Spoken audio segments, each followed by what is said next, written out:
Constantine!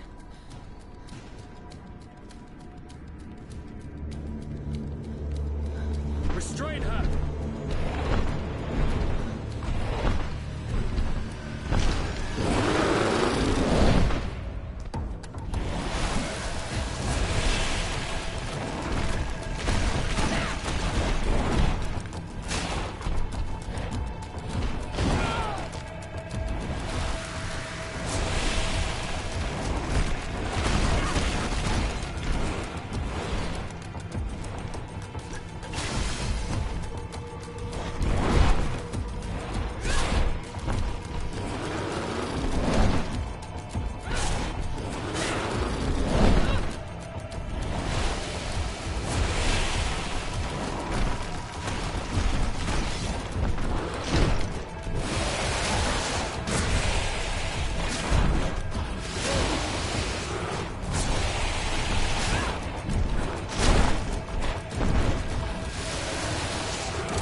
I do not desire your death.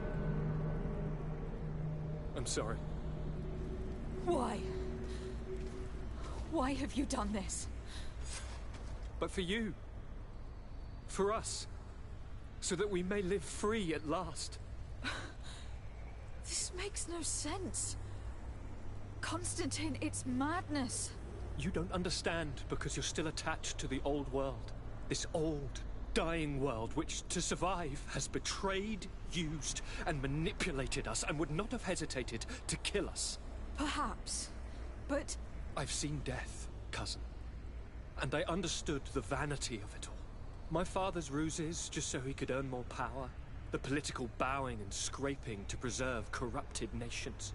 I have been offered unrivaled power, allowing me to get rid of this, to send the old world back to its inevitable death, and to build something new here. Something unique. And this new world is my gift to you. You and I could be its new gods, the immortal and benevolent monarchs. He himself is the incarnation of the old world he is speaking of. He has its vices and its poison. For his own immortality, he's prepared to destroy everything around him, to break millennia of cycles. I implore you, flesh of my land, think of all the lives that will come to an end to feed his pride. Don't listen to this old god.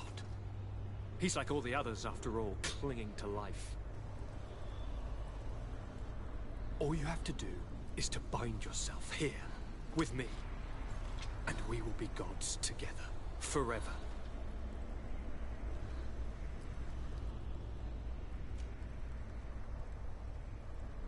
Come.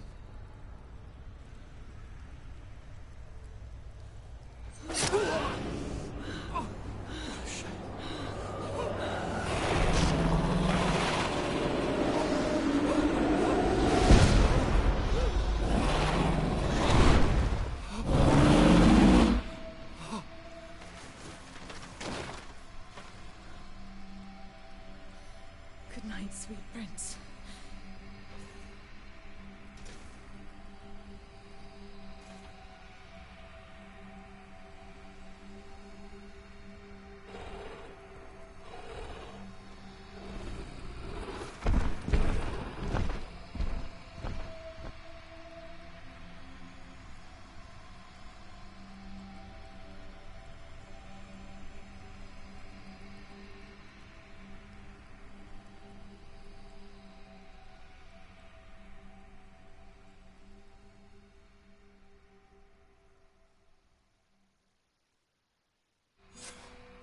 Once Constantine had fallen, Deirdre kept her promise. She led all the native clans as they managed to drive the invaders off their island. The island found peace again, and nature took over the abandoned cities. But the old nations were plunged into war, and the Malicor grew ever more devastating. Those who bravely fought at Dorhad Genadu were celebrated everywhere. After all, if it weren't for this unlikely alliance, the island would have fallen into Constantine's greedy hands. Siora obtained the title of Marl of the Red Spears alongside her twin. She leads them with wisdom, but often reunites with the one she still calls her Karants. Afra set aside her weapons and went back to her research on the native culture and flora of the island. It is said that she is even writing a book with the help of Dunkasi's clan when not visiting her friends. For his bravery, Vasco was awarded the rank of commander. He now travels the sea at the head of a whole fleet, but he often comes back to visit his sister-in-arms. Petrus's ambitions have finally been fulfilled. He obtained the much-coveted title of Cardinal. Despite the responsibilities implied by such a title, he still sometimes visits the one he calls his child. These precious friendships allowed my student to slowly forget Kurt's treason, even though she still feels bitter about it at times. Despite the help Ulan received, which allowed him to restore the importance of the seaside Nemeus, he still had to renounce the role of Marl as he faced the contempt of the other clans. After driving off the settlers, Deirdre started destroying what they had built. She wanted to erase all traces of the inquisitors and savants who had hurt her people. only keeping what her Karants advised her to keep. Thanks to the help Duncass's clan received, it continued on its mission to heal the Earth. It attracted many young islanders who were eager to learn.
He himself. Oh, yeah.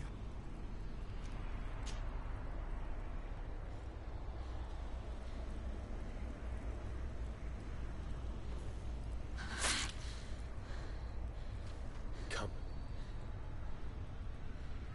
Trust me.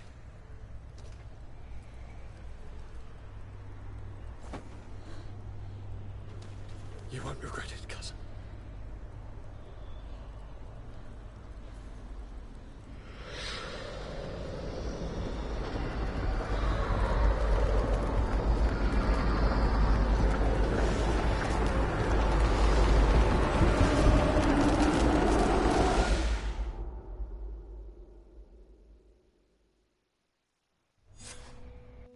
could have predicted, when my 2 young students left the port of Serene, that they'd become the gods of Teofredi, thus plunging the world into chaos? Certainly not me. So it seems that I am a poor teacher. Amongst those who had tried to prevent the ritual from taking place, only a handful of dazed survivors remained, helplessly facing hordes of creatures following the orders of the 2 cousins. Afra and Petrus, former rivals, fell together. They couldn't accept this treason from the one they believed in. As for Vasco, he managed to run away and join the Naut fleet. Rumor has it that he went to their island, his heart full of bitterness, and never left it again. Siora had done well to go back to her sister, who tried to lead a rebellion for a while.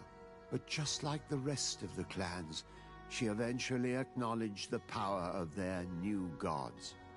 Exiled from the island, all our nations sunk into a state of constant warfare, each accusing the others of being responsible for their terrible defeat.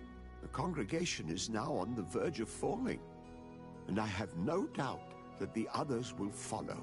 The lives which haven't been taken by war will be taken by the Malicor.